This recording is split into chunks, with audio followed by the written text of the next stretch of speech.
Hi, it's Ian here. Welcome to another 5-minute marketing tip. This is tip number 52. We've done a whole year's worth of 5-minute marketing tips. And just like last week, this week's tip is about how to fit marketing into a really busy schedule. So if you're a solo business or a small business and you have to do your marketing while doing the rest of the work in your business too, then this tip is for you. I'll see you after the swoosh.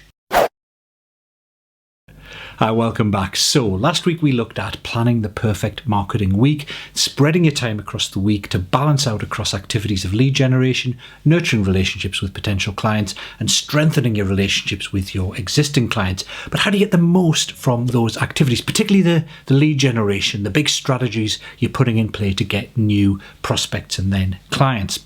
Well, I've got 4 tips for you this week, each of which can make a big difference to getting more from your time. Now, the first is that you will do marketing more efficiently, faster, and more effectively if you are focused on a market or a segment of the market that you understand like the back of your hand. So what I mean by that is if you have a really deep understanding of your ideal clients in that market, you understand their goals, their aspirations, their problems, their challenges, where they're trying to get to, then it will become much easier for you to create the right marketing messages, to create the right marketing collateral that will really resonate with them and will have the biggest impact.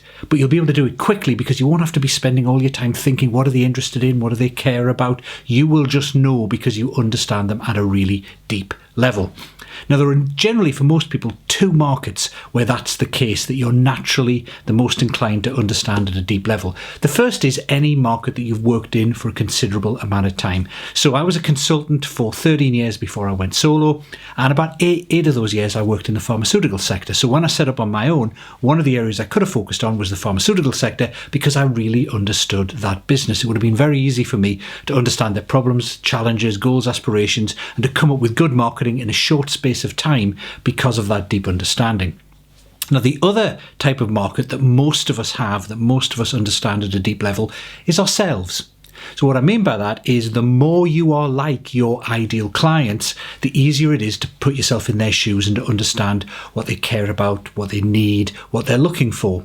So in my case, I'd been obviously a consultant for 12, 13 years, working for a larger company and then a smaller company. Then I had a few years on my own as a consultant. So eventually it kind of dawned on me that the market I understood the best was consultants, coaches, trainers, people who did what I did and who weren't naturals at marketing and selling, just in the same way that I wasn't a natural at marketing and selling. So that eventually became my market, and it becomes much easier for me to understand the right messages to use, the right marketing approaches, where people hang out, because my clients, my ideal clients, are very much like me. Not like me in every way. I'm quite technologically capable, for example, where some of my clients aren't, but there are many things I have in common with them. It gives me a great deal of empathy with them, and it just becomes easier. So if you can focus on a market segment that you really understand, either because you spend a long time working there or because they're a lot like you, things become a lot quicker and more efficient. So in particular, if you spot a market segment that looks really attractive, looks like it could be really profitable, could be loads of opportunities in there,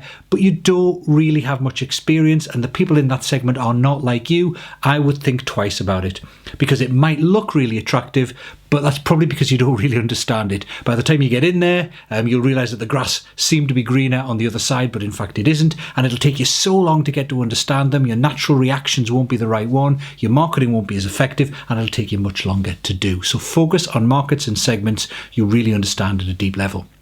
Next thing, focus on one primary marketing approach. So that could be doing presentations and seminars, it could be working the referral network, it could be blogging, it could be doing webinars. Pick one approach. Now, I know that goes against accepted marketing wisdom. You know, the accepted wisdom is you need 3, 4, 5 different approaches in case one of them stops working, 2 of them stop working. But that's advice for full-time marketing professionals who spend their entire week doing marketing. For those of us who've only got 1 day a week to spend on marketing, we can't afford to spend all our time doing 4 or 5 different activities and never getting good at any of them because we don't spend enough time on each. We're much better off perhaps taking a bit of a risk and taking a punt on one marketing strategy that we can get really good at and be really effective at. Now, I'd advise, if you can, do that one main strategy and have a couple of backup ones you do a little bit. So rather than completely all on one, do one main one, couple of backup ones. So for me, for example, for the last, 5 or 6 years, my main marketing strategy has been email marketing. I write 2 to 4 emails a week to my subscribers, and that's the way I nurture relationships and turn people into paying clients. The other couple of strategies I've had over the last couple of years have been these weekly videos, which work pretty well to get people to get to know me, to build a deeper relationship, and to attract potential clients because people come to the website to watch the videos, and Facebook advertising. So I've got reasonably good at Facebook advertising, and I can use that to generate new leads to get people to sign up to get my regular emails. So those are my 3 main one: email marketing, 2 minor ones: Facebook advertising and video marketing. For you, pick something that you can really do. And I guess that's the third big tip. Pick that primary approach to be one that you enjoy and you're good at. Now, I know that sounds obvious, but I can't tell you the number of people who spot someone else being really successful with Facebook advertising, for example. So they try it, even though they're not very technical and they don't like all the work behind the scenes, etc., etc. Or they see that one of their colleagues is having great success with networking. So they think they'll go off and do loads of networking because that's bound to work, even though they hate networking, they're not very good at it, they don't like meeting new people, etc., etc. So find something that works for you and you enjoy and stick to that. Now, the one caveat I have with that is make sure that one of the 3 things you have, either one of the 2 minors or the primary thing, involves writing. And I say that because writing is an absolutely core communication skill. If you can write well, then you can write blogs, you can write emails, you can write scripts for videos, you can write scripts for podcasts, you can write webinars, you can create presentations. Writing is such a ubiquitous skill. It is a skill worth everyone developing. Now, I know you might be sitting there thinking, well, I'm no good at writing, but that's just not true. Writing is just at its essence good communication. You might as well say I'm no good at talking as I'm no good at writing. It's just that you haven't practiced writing. It's just good communication. I have clients who, when we started working together, said they were absolutely hopeless at writing. They couldn't possibly write a regular blog. And now one of them, for example, has been commissioned to write a book, You Know Who You Are. So it is possible to learn the skills of writing, and it's so ubiquitous a skill, it's well worth it being one of your 2 minors or your 1 major in some format. Final strategy: reuse, reuse, reuse. Now, reuse could be reusing ideas. So make sure you have a really strong core set of ideas that you share about your particular topic. So this isn't the first video or blog post or piece of training that I've done about getting more marketing done more efficiently. I've done in-depth training for my Momentum Club members. I've written blog posts about the topic. I've written a whole ton of blog posts about becoming seen as an authority in your market. I've written a ton of blog posts and articles and videos about nurturing relationships with potential clients. And I've done a ton of stuff on giving value in advance to potential clients. So if you've got a handful of those core topics, you can keep coming back to them time and time again from different angles, as long as they're really strong topics that bear talking about in multiple different ways. So have a core set of ideas and topics in your field that you keep coming back to, and you build a name and a reputation for those core topics.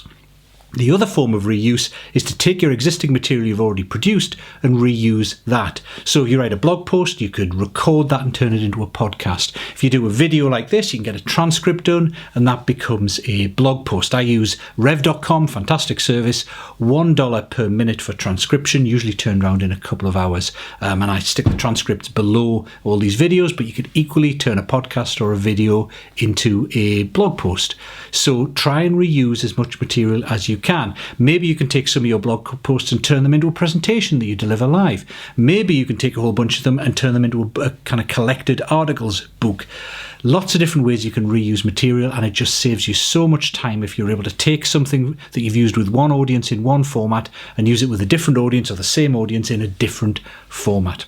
So those are the 4 big tips. Focus on a market or a segment that you really understand so you don't waste time trying to get the messages that you're going to need to use with them. You know that intuitively. Secondly, pick one big primary marketing approach that you're good at and you can get good at, and maybe a couple of minor approaches. Make sure that approach is something you enjoy and you can get and you're good at, and then finally reuse as much as you can both your ideas and your material. That's it for this week. That was number 52. Looking forward to another year of marketing tips. Cheers.